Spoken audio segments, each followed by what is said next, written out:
বুঝলে গিন্নি, আমি কিন্তু আর বেঁচে নেই, মরে গেছি। এই সকাল সকাল কি অলক্ষণে কথা বলছো তুমি? না গো, আমি সত্যি বেঁচে নেই গো। এই কিছুক্ষণ আগেই দেহ ছেড়ে চলে গেছি। ও মা গো, বলি জল জান্ত লোকটা মরে গেল। আমি যে বেধবা হয়ে গেলাম। এবার কি হবে গো? ওরে ওরে, তোরা কে কোথায় আছিস রে? তাড়াতাড়ি তাড়াতাড়ি আয় না, এসে দেখে যা, তোদের দাদু দেহ ছেড়ে চলে গেছে রে। আরে আমার কথাটা শুনবে তো? না না না না না, শোনার কি আছে? সামনে একটা জল জ্যান্ত ভূত বসে আছে, আমি তার সঙ্গে কথা বলি কিভাবে? কি হয়েছে দিদা? দাদুর কিছু হয়নি তো?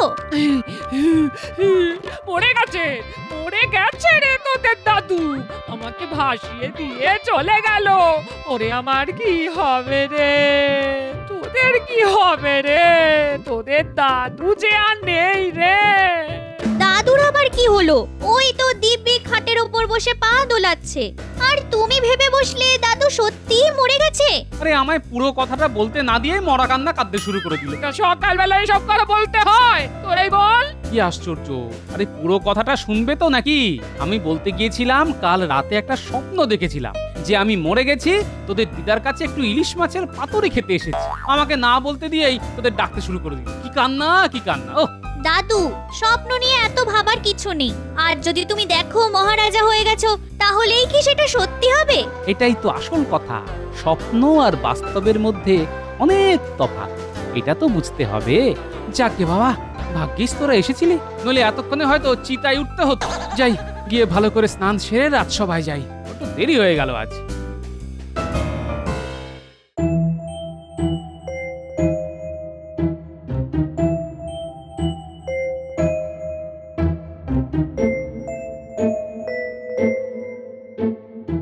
কি ব্যাপার, মহারাজের মুখে কোনো কথা নেই? সবাই চুপ করে আছে। মহারাজের কি শরীর খারাপ? না গোপাল, কাল একটা স্বপ্ন দেখে মনটা খুব মুষড়ে পড়েছে। মহারাজ, স্বপ্ন তো আমরা মাঝে মাঝেই দেখি, কিন্তু তা নিয়ে খুব একটা মাথা ঘামাই না। ওই ওই শুরু হলো গোপালের জ্ঞান দেওয়ার চেষ্টা। দেখছো মহারাজের মন খারাপ, তার উপর এত বকবক দিলে তো সবকিছু মহারাজের গুলিয়ে। না না, গুলিয়ে যাবে কেন? কাল রাতের স্বপ্নের কথাটা না আবার মনে পড়ে গেল। আহা, তেমন যদি সত্যি হতো। আচ্ছা, মহারাজের কি হলে মন ভালো হয়ে যাবে, তা আমি জিজ্ঞেস করতে পারি মন্ত্রী মশাই? তোমার জিজ্ঞেস করার কি আছে? আমি মহারাজের মন্ত্রী, আমি এখনো পর্যন্ত কোনো প্রশ্ন করিনি, আর উনি এলেন মহারাজকে প্রশ্ন করে বিরক্ত করতে। মন্ত্রী, কি হচ্ছে? গোপাল, তুমি প্রশ্ন করতে পারো। যথাজ্ঞা মহারাজ। আসলে আমি জানতে চাইছিলাম, কি এমন স্বপ্ন দেখেছেন যার জন্য আপনি এতটা উতলা হয়ে আছেন? কাল রাতে একটা স্বপ্ন দেখেছি। আহা, কি স্বপ্ন দেখলাম! আমি মেঘের প্রাসাদে বাস করছি, আমি মেঘের উপরে বসে বসে আকাশে উড়ছি, মেঘের জলে স্নান করছি, মেঘ আমাকে উপরে নিয়ে যাচ্ছে, আরো উপরে। মেঘের পিঠে বসে আমি কালিদাসের মেঘদূত কাব্য পাঠ করছি। আহা, আমার যদি এরকম একটা মেঘের প্রাসাদ থাকতো, কি যে ভালো হতো বলো। কিন্তু এই জীবনে আর তা সম্ভব নয়। আমি জানি, সেই দুঃখে না মাঝে মাঝে আমার চোখ দিয়ে জল বেরিয়ে আসছে। গোপাল, ও গোপাল, মেঘের প্রাসাদে বাস করা আমার এই জীবনে আর হবে না। না মহারাজ, এই স্বপ্ন অনেকেই হয়তো দেখে, কিন্তু তা কি কখনো সত্যি হয়? স্বপ্ন আর বাস্তব তো দুটো আলাদা মনের অবস্থান। এই দুঃখটা সারা জীবন আপনাকে বয়ে বেড়াতে হবে মহারাজ। শুনতে খারাপ হলেও এটাই মহা সত্য কথা। জানি, তবু মন মানতে চায় না যে। বিজ্ঞানী, ও বিজ্ঞানী, তোমার কি মনে হয়?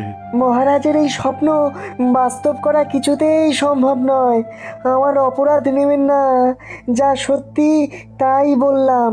হ্যাঁ, ওই আর একজন মহাপণ্ডিত এসেছেন, এমন ভাবে কথা বলেন যেন উনি সব জানেন, আর মাসে মাসে মোটা মাসোহারা নিয়ে বিজ্ঞান চর্চার নামে ঘুমো। বলি, না বলে দেওয়াটা তোমার পক্ষে খুব সহজ। কাজ করতে হবে না, আমাদের কাজ করে খেতে হয়, বুঝলে? গোপালের আদর্শ সাগরে ছুটেছে। গোপাল যা বলে উনি ঠিক তাই বলে। এই মন্ত্রী, সোজা কথায় বলো তো, আমার এই স্বপ্নকে সার্থক করা কি সম্ভব না অসম্ভব? খুব সম্ভব। কেন অসম্ভব তা কি ওরা বলেছে? বলেনি, কারণ ওরা কিছুই জানে না। সব মূর্খের দলকে আপনি রাজসভায় জায়গা দিয়েছেন। এত কথার দরকার নেই। আচ্ছা, আপনি কি এই কাজটা করতে পারবেন? মানে মহারাজকে মেঘের প্রাসাদ বানিয়ে দিতে পারবেন? আমি তো এই কথাটাই বলতে চাইছিলাম। হ্যাঁ, আমি পারবো। মহারাজকে মেঘের প্রাসাদ আমি বানিয়ে দেব। সাবাস মন্ত্রী, সাবাস।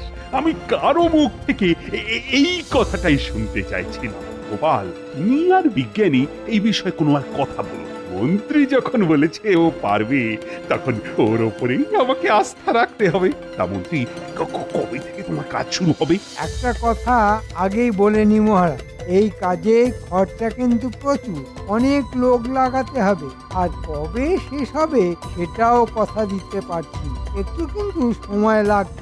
গোপাল যেন আমায় এ ব্যাপারে প্রশ্ন করে উত্ত্যক্ত না করে। গোপাল, তুমি কিন্তু এ ব্যাপারে একেবারে চুপ করে থাকবে। মন্ত্রীকে তার কাজ করতে দিও। আজ যা চাল চেলে এসেছি না, আর তোদের ভাতের অভাব হবে না। কি চাল মন্ত্রী মশাই? মহারাজের খুব শখ মেঘের প্রাসাদে থাকবেন, মেঘের পিঠে চড়ে ঘুরে বেড়াবেন। আমি সেই মেঘের প্রাসাদ বানিয়ে দেব বলে কথা দিয়ে এসেছি। সত্যি আমাকে সেই প্রাসাদে একটা চাকরির ব্যবস্থা করে দেবেন? আমি মেঘের উপরে চেপে মহারাজের সেবা করব। আরে তুই মরকট না গাধা রে? মেঘের ওপর কোনো প্রাসাদ কখনো হয়? কোনোদিনও দেখেছিস? না, তা দেখিনি। তবে আপনি তো আর এমনি এমনি মহারাজকে কথা দিয়ে আসেননি। নিশ্চয়ই হয়, নইলে আপনি বলবেন কেন? আমি বলেছি মোহর গেড়ানোর জন্য। যার ভাগ তোরাও পাবি, বুঝলি? আমরা পাবো কেন? দেখুন, কাজ না করে রোজগার করাটা আমাদের পোষাবে না। ওরা কাজ না করলে আমি রাখি তোদের? মহারাজকে ধোঁকা দেওয়ার জন্য তোদের মাটি কোপাতে হবে। মহারাজ জিজ্ঞেস করলে বলবি মাটির তলায় ভিত তৈরি হচ্ছে, ওপরে বিরাট প্রাসাদ হবে তো তাই। খবরদার, মেঘের প্রাসাদের কথা কাউকে বলবি না, লোকে কিন্তু মহারাজের কান ভাঙাবে। সব বুঝে গেছি, আর কিচ্ছু বলতে হবে না। আপনি নিশ্চিন্তে থাকতে পারেন।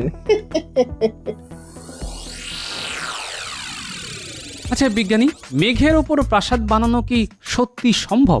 গোপাল, তোমার মতো বিচক্ষণ লোক এরকম একটা বোকার মতো প্রশ্ন আমায় করছে?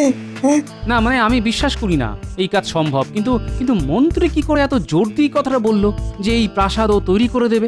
নিশ্চয়ই ওর কোনো স্বার্থ আছে। তবে নজর রাখতে হবে, ঠিক সময়ে ঠিক খেলাটা খেলতে হবে। নজর কি করে রাখবো? মহারাজ তো তোমায় এ ব্যাপারে কোনো কথাই না বলতে বলেছেন। তাহলে আচ্ছা, সবকিছুই কি মহারাজকে বলে করতে হবে? হ্যাঁ, ঠিক সময়ে জানালেই চলবে। আমরা তো মহারাজের ভালোর জন্যই নজর রাখার কাজটা করছি। হ্যাঁ, তুমি ঠিক কথাই বলেছ। গোপনে নজর রাখতে হবে, যাতে মহারাজ জানতে না পারেন।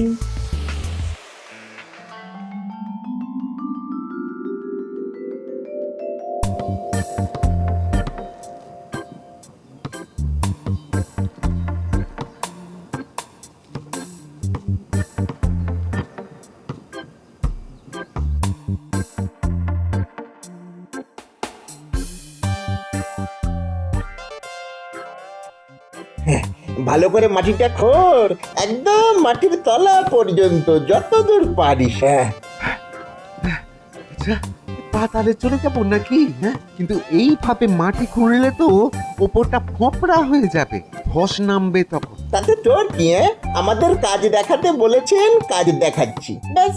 আমাদের কিন্তু এইখানেই থেমে যাওয়া উচিত, আর নিচে নামা ঠিক হবে না। কিন্তু মন্ত্রী কি আমাদের মোহরের ভাগ দেবে? নাকি নিজে নিয়েই কেটে পড়বে? না দিয়ে কেটে না পড়ে আবার। সে তো কেটেই পড়বে। কাজ না দেখিয়ে মোহর রোজগার করা কি ওই মহারাজের নজর এড়িয়ে যাবে? হ্যাঁ, বেটা মন্ত্রী কিন্তু ওই দেশ ছেড়ে পালাবে। কাজ আর এমনিতেই হবে না, এখানেই শেষ। আর কোথায় কাজ করবি? তুই নাকি ওই মেঘের প্রাসাদে চাকরি করবি? হ্যাঁ, মেঘের পিঠে চড়ে মহারাজের সেবা করবি? সে যখন বলেছিলাম তখন বলেছিলাম, এখন আর বলছি না। আগে মোহর, পরে কাজ। হ্যাঁ। আজ আকাশটা দেখেছেন মহারাজ? মেঘে মেঘে একাকার হয়ে আছে, কি সুন্দর তাই না? হ্যাঁ, আমিও দেখেছি কি সুন্দর মেঘের খেলা। তা মন্ত্রী, আমার মেঘের প্রাসাদ কত দূর? মহারাজ, কাজ এগোচ্ছে। এখন ভিত খোঁড়ার কাজ চলছে, সেটা দেখার কিছু নেই। যখন দেখার মতো অবস্থা হবে আমি আপনাকে তা দেখাতে নিয়ে যাব। মনে রেখো মন্ত্রী, জলের মতো মোহর খরচা হয়ে যাচ্ছে, আর কাজ যদি ঠিক মতো না হয় আমাকে প্রজাদের কাছে তার জন্য কিন্তু জবাবদিহি করতে হবে। তবে তবে আজকেই শেষ দিন। হ্যাঁ, মোহর না পেলে আর একটাও কোদালের কোপ মারব না। হ্যাঁ, এই আমি বলে দিলাম। না, ব্যাপারটা শোন, আমরা যদি উপাস দিয়ে বেরিয়ে যাই তবে হয়তো মেঘের দেশে চলে যাব। কি মজা হবে বলতো? দেখ, আষাঢ় শ্রাবণ সব চলে গেল, আর আমরা মাটি খুঁড়েই চলেছি। এখান থেকে মেঘ দেখাই যাচ্ছে না, আর মন্ত্রী বানাবে মেঘের প্রাসাদ। হ্যাঁ, তোর কি মাথা খারাপ হয়ে গেছে? হ্যাঁ, কত মোহর ওই মন্ত্রী গেড়িয়েছে জানিস? হ্যাঁ, না, আমার সামনে তো গেড়াইনি, কি করে বলবো? মন্ত্রী কি এদেশে থাকবে মনে হয়? ঠিক পালাবে দেখবি। আমরাও পালাবো তাহলে। পালিয়ে কি ওই গলা খেয়ে বাঁচবি? হ্যাঁ, হাতে মোহর পাবো, তারপর পালানোর কথা ভাববো। মেঘের প্রাসাদে কোথায় এত মোহর লুকানো আছে তা আগে খুঁজে বার করতে হবে। আর তোরা সারা নগরে তল্লাশি চালা, কোথায় এই প্রাসাদের কাজ হচ্ছে। হ্যাঁ, তা আমরা কালকেই খুঁজে বার করব। কিন্তু তুমি লুকোনো মোহর বার করতে কোথায় যাবে? কেন, মন্ত্রীর বাড়িতে গিয়ে বলবো লুকোনো সোনার মোহর বার করে দাও, ওরা সেটা বার করে আমার হাতে দিয়ে দেবে, ব্যাস।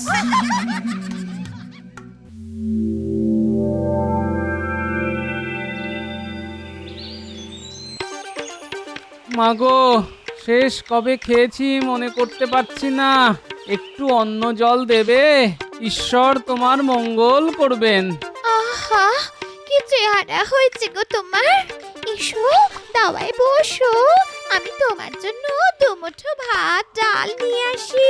ওষুধে কাজ হয়েছে, দেখি কোনো সংবাদ পাই কিনা।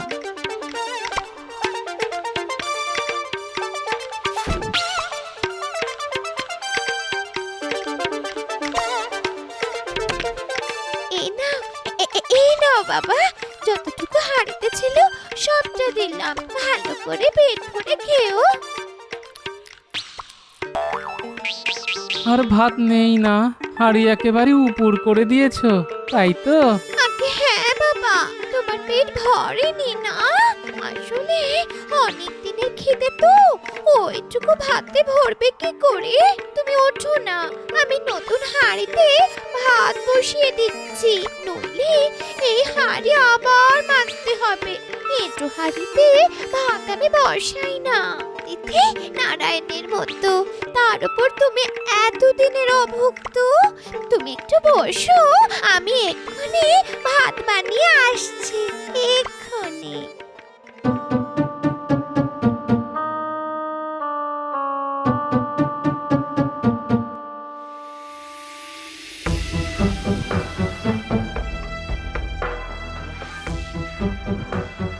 কি এখানে এত বড় গর্ত কোথা থেকে এলো? কাছে পিঠে কেউ নেই তো? তোমরা কে? এখানে কি চাই? জানো এখানে একটা রাজকার্য চলছে। রাজকার্য?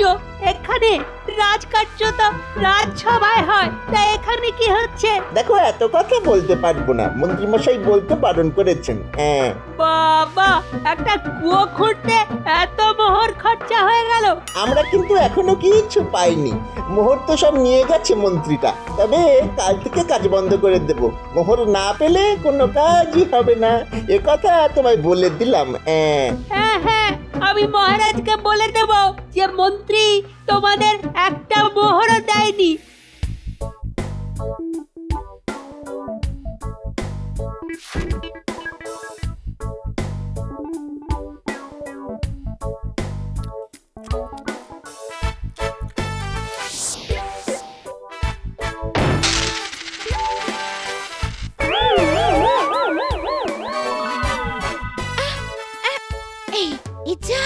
মোহরগুলো যে বেরিয়ে পড়লো, লোকটা দেখে দেখিনি তো, ভিখিরি মানুষটা মন দিয়ে খাচ্ছে, মোহরগুলো নিশ্চয়ই দেখতে পায়নি। আর দেখলেও বাকি মন্ত্রীর বাড়িতে মোহর থাকতে পারে না।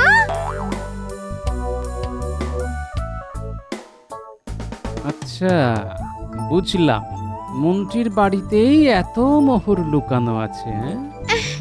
আর কিছু দেব বাবা? না না না, ঈশ্বর তোমার মঙ্গল করুন। আমি কতদিন বাদে একটু পেট পুড়ে খেলাম।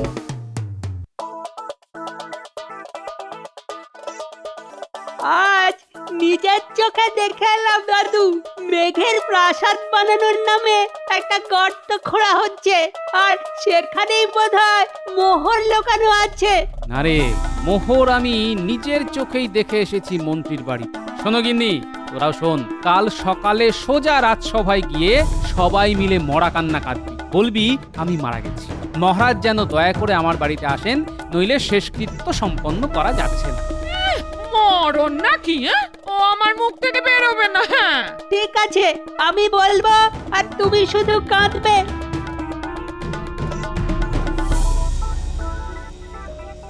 এ কি, গোপাল আজ আসেনি? কেন কেন কেন, গোপালের কিছু হয়নি তো? গোপালের আবার কি হবে? জয় পেট খারাপ হয়েছে।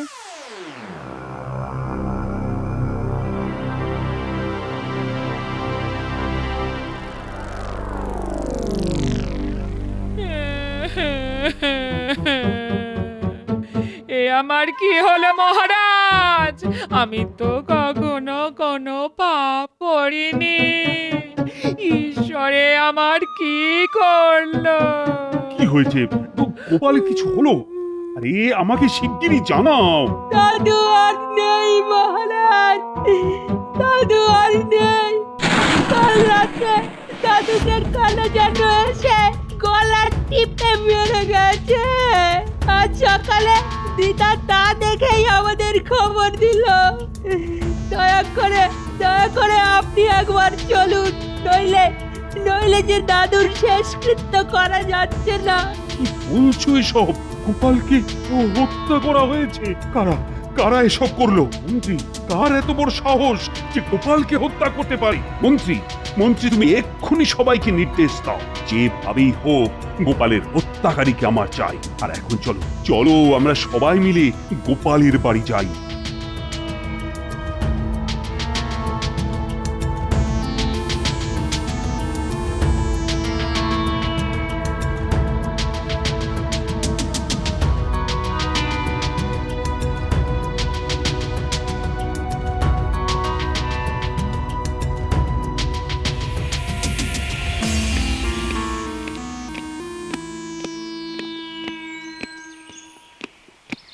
মহারাজ, আমি কিন্তু আর এখানে নেই, মেঘের ওপর ভাসছি।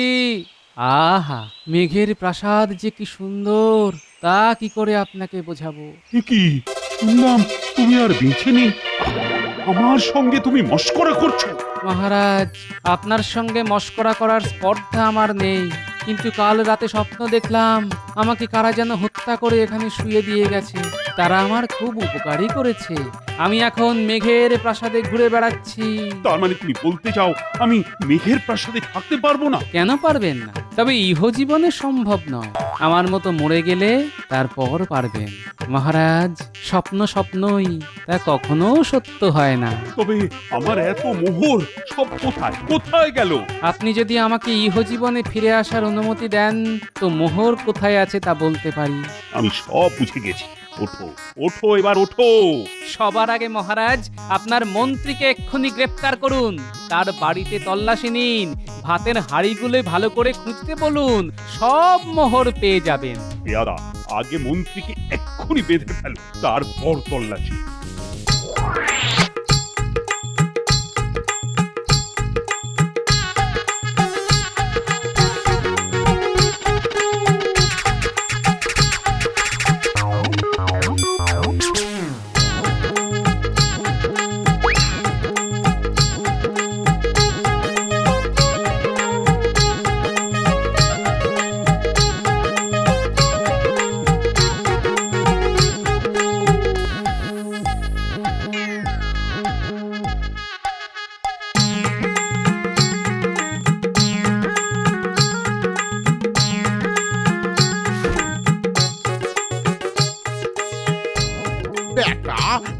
ভাতের হাঁড়িতে পর্যন্ত সোনা রেখেছে, একদিন দেখবি না খেতে পেয়ে মরবে।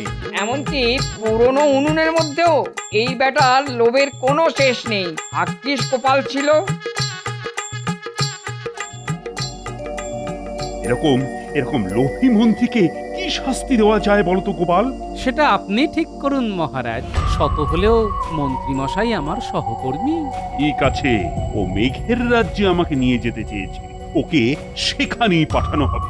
রাজ্যের সবচাইতে উঁচু তাল গাছের উপর মন্ত্রীকে বেঁধে রাখলে মনে হয় ও মেঘের রাজ্যেই থাকবে। আমি মহারাজ আমার কাজ করেছি, এবার আমায় বিদায় দিন। বাড়ির সবাই আমার জন্য অপেক্ষা করছে। তোমার জন্য আমার এতগুলি মোহর ফিরে পেলাম, এর অর্ধেক তোমার। না মহারাজ, মোহরের প্রতি আমার কোনো লোভ নেই। আপনার সেবা করাই আমার কাজ। ওরে ওরে তোরা শাঁখ বাজা, বলি জ্যান্ত ভূত ফিরে এসেছে। উলুধ্বনি কর রে, ভূতের মাথা বলেই এত বুদ্ধি। জ্যান্ত হলে কি আর বাট পাট ধরতে পারত? আমি ভূত হয়ে তোমার ঘাড় মটকালে কি তুমি খুশি হতে? বালাই সৎ, তুমি ভূত হলে তো আমায় ভূতনি হতে হতো। ঘরের ভূত ঘরে ফিরে এসেছে, এর চাইতে বেশি কিছু আমি চাই না।